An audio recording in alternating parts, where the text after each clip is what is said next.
we're going to talk about the third postulate of the quantum theory that I told you were three. All the time we've been spending for the past week has been spent on the first two. Let's look at what the first two said to us. Okay. Well, hold on a second. That's why I wasn't correct. Yeah. Yeah. Let's look at what we did. This is the first. You all have the copy. You already have this in your notes. This is where I know sometimes when you have a long break like that, even me, I'm just getting a little weird, confused where we left off. You kind of lose track of where things are in your notes. That's all the notes we really have, if you think about it. It's not true. I mean, there's a lot of examples in between there. But in reality, we had Roman numeral 1, quantum theory, A and B, two statements of the quantum theory. And then everything else underneath that, everything else was just working with those first two statements, which said electrons can only exist at certain energy levels, and they can change energy levels, which doesn't seem like it's a big deal, but you saw how much time we spent on it. First of all, it was kind of weird. The fact that you can turn the light off just so you can see this a little bit better. The fact that they can only exist at certain energy levels doesn't seem to be that big of a deal. But when you add on to that they can change energy levels, that's a big deal because they can't exist in between. So how do they get there? Quantum leaps, right? You get this guy, electrons are in an energy level, happy, gets hit by some energy, jumps up to another energy level, falls back down, gives off radiation that we see sometimes in the visible spectrum as a specific color. Okay, so you've seen all of this before. Okay, those were all that we did with the flame test lab, the spectrum tubes, the ultraviolet light, all the calculations. It was all about these first two postulates.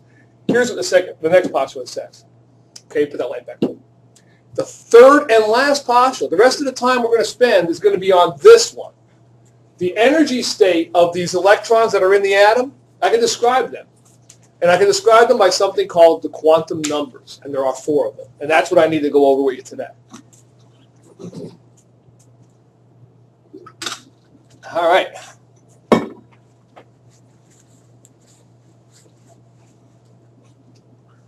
So this is just the last statement. And we're going to spend the rest of the chapter on it. And we'll practice these on today a little bit, Monday a lot, and then we'll get you some refining of these things over the course of Tuesday and Wednesday next week. Probably have a test by the end of next week. I'm thinking certainly by the end of next week we should have that test in.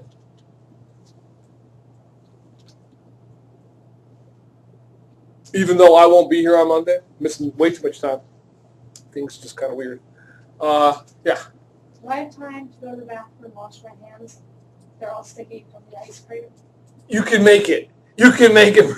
You can make it till. Just no. They'll be all right. You'll be all right. Sticky hands. You can handle sticky hands for 1 period. It's not going to kill you. You can go when we're done. We have a little bit of a break. It's not that bad. All right. What are these quantum numbers? Okay. And basically, they are a way to describe the electrons. I already went through with you how weird they are. Electrons are strange guys. You're going to see today how I can't really describe an electron. We're used to seeing those rings, and these models that have, you see the electrons flying around the nucleus. It's not like that at all. Let's talk about these quantum numbers, and that's going to be a better description of what's actually going on. First quantum number is called the principal quantum number, or N. And it indicates the energy level. This is the one that's probably the easiest to understand. I don't think anybody, if all the stuff you've done with electrons and atoms throughout, biology and maybe even in elementary or middle school, I should say, you probably saw it drawn as these rings more often than not, okay? And basically, the energy level, or the principal quantum number, if you've seen us turn the light off again for a second, you see these rings written like that all the time, okay? We know that that's not accurate for a number of reasons. Let's talk about one reason. First of all, I want you to realize it's not in one dimension. It's not a plane. This is not a ring, but rather a ball, okay? And secondly, it's not a ball. It's not a ball at all. All right, these electrons don't just go around in a nice spherical orbit, but at least they are in 3 dimensions. At least the energy levels do represent something. They represent how close they are to the nucleus. And the electrons, they are weird. They're not really just going around like that. They're kind of like a cloud. All right? They're kind of moving so fast and so weird and so randomly. They're kind of like a cloud. And at any given time, you don't really know where they are. But if you take the probability of where they're going to be, it comes out to be certain energy levels. Okay? And some are closer to the nucleus. They would be in the lower energy levels, and some further away. All right? You put that light back on. So it indicates the average distance of the electrons from the nucleus. The electrons actually aren't going around like the Earth has a very specific distance right now from the sun. Okay? And we stay in a pretty specific pattern. Okay? It doesn't change a whole heck of a lot. We wobble a little bit. But for the most part, you can predict where the Earth's going to be a month from now, 2 months from now, a year from now, 10 years from now. Electrons aren't like that. You can't predict 5 seconds from now where they're going to be. But it averages out to be in a particular energy level, which is either further or closer to the nucleus. All right? We're going to use numbers to indicate these. By the way, my goal, I guess I should probably I'll tell you the goal at this point. Why? Because as we go through these, you're going to be, I'm sure, in about 10 minutes, me say, why are we doing this? What is the point of all this? This is the point, so you all understand. Periodic table has about 100 and some elements in it. Every one of those elements has a different number of electrons. Some of those electrons, some of them have a lot of electrons. I mean, let's look at a guy over there. Iodine has 53 electrons. 53 electrons. How am I supposed to talk about those electrons? Because that's important for chemistry. I have to know what those electrons are doing in a chemical reaction. Well, what do I say? Like, the third electron from the left. No, I can't do that. Turns out, only certain electrons are really involved in making a chemical change. And I have to have a way. Here's my goal. Here it is. Here's the million-dollar question. My goal at the end of this period is to use these 4 quantum numbers to give every electron in any atom his own name.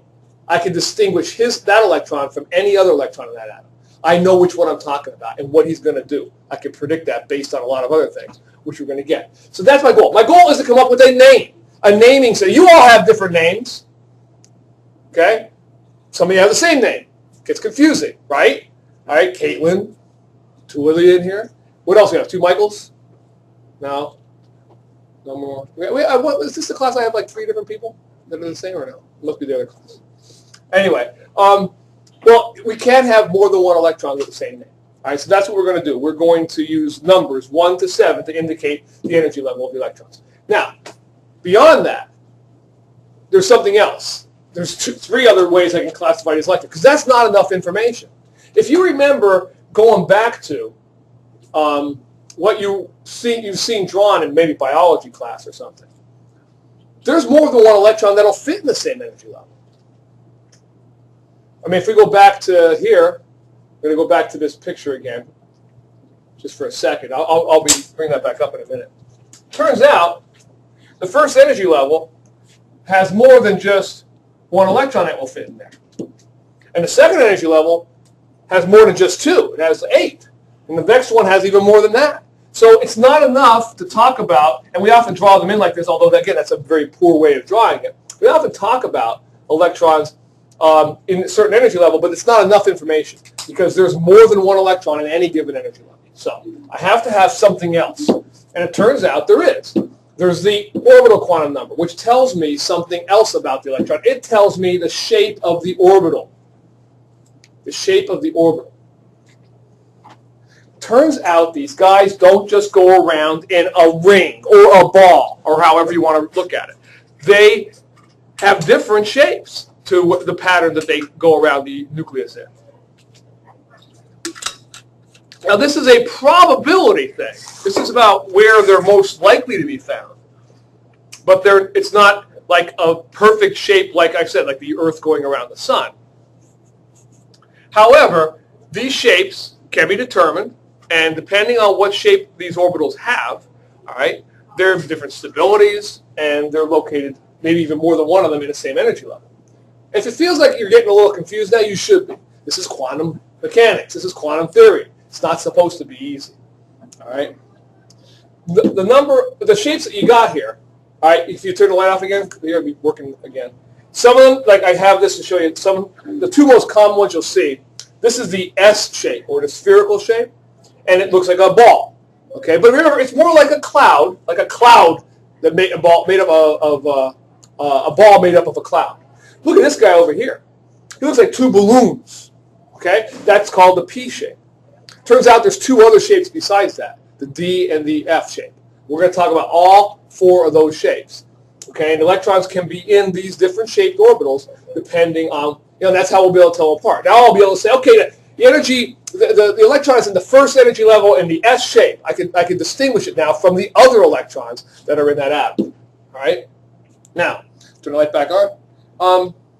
The number of possible shapes you can have depends on what energy level you're in. The first energy level only has one shape. Second has two, third has three, fourth has four. It's very simple. The number of possible orbital shapes is the same as whatever energy level you're in. In other words, it's the same as the principal quantum number. Again, all of this only makes sense, or only doing this, because without it, I can't predict things about chemical reactions. And that's my whole goal here, is to be able to tell you how to be able to predict chemistry. When I put two guys together, sodium and chlorine, are they going to react? And if they do, how? And what electrons are going to be moving around there? And how are they going to move? All right? So that's my overall goal. But right now, we've got to get into the weeds. So as I already mentioned, the letters you use are S, P, D, and F. Those are the four possible shapes you can get.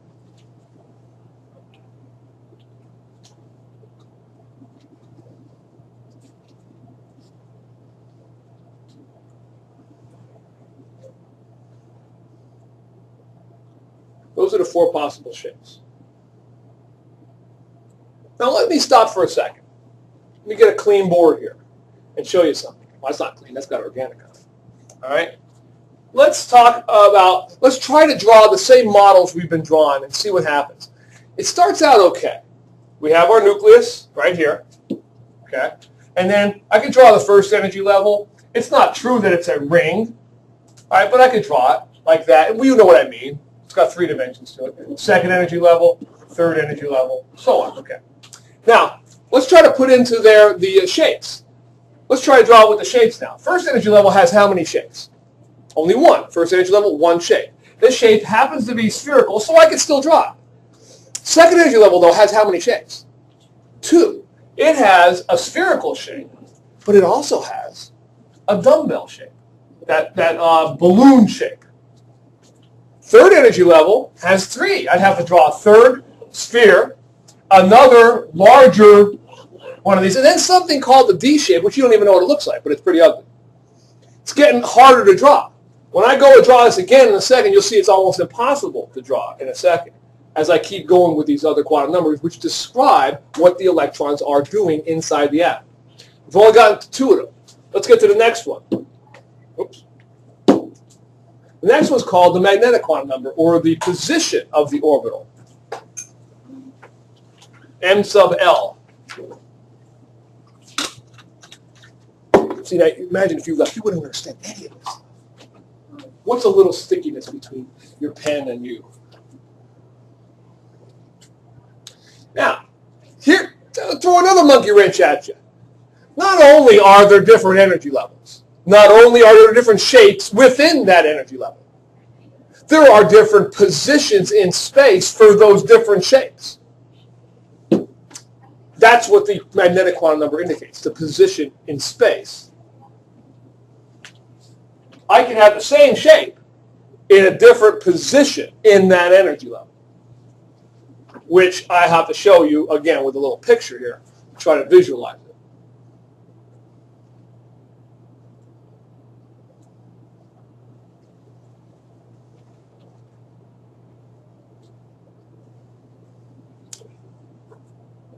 Check this out.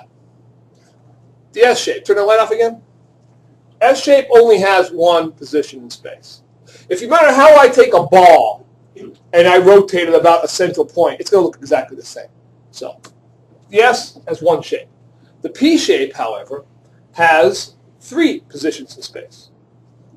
It could be on the x-axis, the y-axis, or the z-axis. And when you put them all together, it gets pretty ugly. Turns out the D, which I haven't shown you, by the way, you're not responsible for drawing any of these shapes. All right, but you should just know the S is spherical and the P is what we call old-style dumbbells. You ever see the old dumbbells? They used to be like this, like two balloons. All right, whatever way you want to describe it. You just have to know these two shapes. The D and the F get really ugly. You can look at it. If you want to see what the D looks like, it has a picture in your book. I'm not going to quiz you on it. All right. Turns out the D shape has 5 positions in space, and the F shape has 7. And that you do have to know. Put that light back on. That you do have to know. How many positions in space for each of these orbitals? The S only has 1, the P has 3, the D has 5, and the F has 7. And it doesn't go nice and easy by 2 each time, 1, 3, 5, 7, which is easy to remember.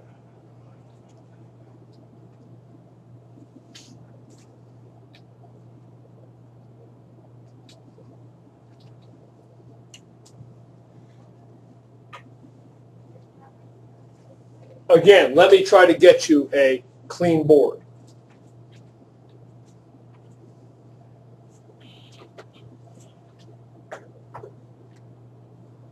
And show you, try drawing all this stuff. And I'm going to do something else with it too. Oops. I'm going to, instead of using a nice straight line, like a line, I'll try to show you also that it's not really a line, but rather a cloud. We call it an electron cloud. The electrons aren't any one, they fill up, they're moving really fast, they fill up the space. Remember the fan analogy with Bill Nye? You know, the blades of a fan are mostly air, but when you turn them on, you can't really put anything through it. You know, it's kind of like that. So let's just use the side of that, like a highlighter. So it's more like a cloud than it is. Yeah, you can see through it. Okay? Let's try to draw this guy. Here's your nucleus in the center, very small. That's kind of cool. It's actually not as small as I thought. Here's your first energy level. How many shapes in the first energy level? Just 1, and only 1 position for him too. So there he is. That's your S shape. Let's try to draw the next one. Let's draw him blue. Here's your S shape in the second energy level. But how many shapes are in this energy level? 2. The S shape and the P. The P shape looks like a balloon. How many positions in space for that P? Remember, this is a 3-dimensional balloon. It's not a figure 8. How many positions in space for that P? 3. So I'd have 1 on the x-axis, 1 on the y-axis, and then I'd have another one coming out at you, out of the board. So there's my S in red, my first energy level. My second energy level is in blue. I've got the S, a P this way, a P that way, and a P this way. If I go to the third energy level, I'm really in trouble, aren't I? I go to the third, hit that light so you can see the green one's kind of light. I go to the third energy level, I draw the S. I got to draw 3 P's further away from the nucleus, and 1 coming on at you, and then somehow I have to draw over the top of that 5 D-shaped orbitals. Well, obviously I can't do it.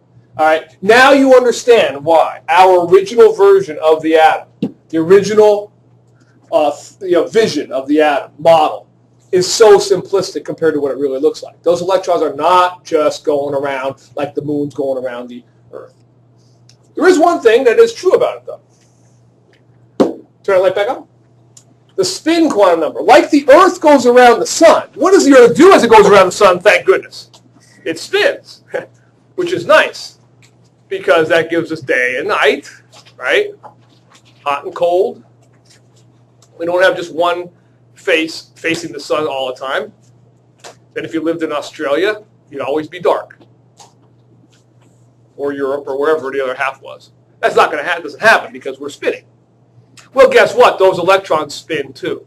We call that the spin quantum number.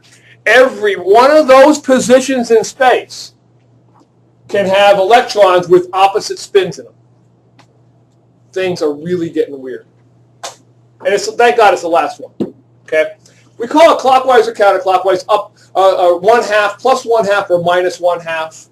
All right, for the spins. But the key is there's only 2 possibilities. Okay? There's only 2 possibilities. Like the Earth, as it goes around the sun. So remember, these models, you wonder, why did they use these models if they're so simplistic? Well, they do often at least give you some idea. In the case of you thinking of the solar system as an atom, there's something important that's true about that. As the electrons are going around the nucleus, not in nice little patterns, but as they're going around, they're spinning. Okay? They're spinning one way or the other. One direction or the opposite direction. And as long as they have opposite spins, they can be in the same position in space, but they can't have more than one guy with the same spin, which means the maximum number of electrons you can have in any position would be 2.